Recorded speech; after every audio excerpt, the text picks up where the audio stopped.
Have you ever wondered what makes the elite successful? Is it luck, talent, or something deeper? Today, I'm going to share the one secret that separates the best from the rest. And the best part? It's something anyone can do. The secret of the elite is simple.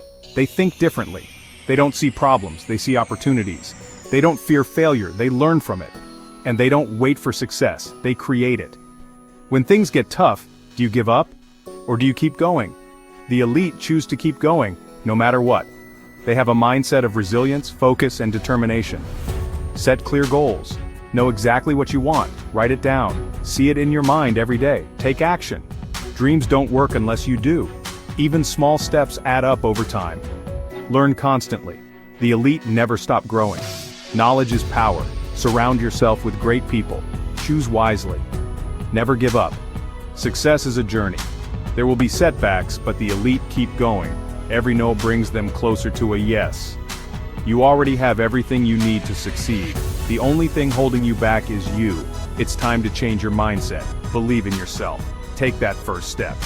So, what will you choose? Will you stay where you are or will you rise? The elite didn't wait for permission, they took action, and so can you. Remember, success isn't about being perfect, it's about being persistent, it's about showing up every day even when it's hard, believing in yourself even when no one else does. So, what are you waiting for? Go out there and make it happen. The world is waiting for you.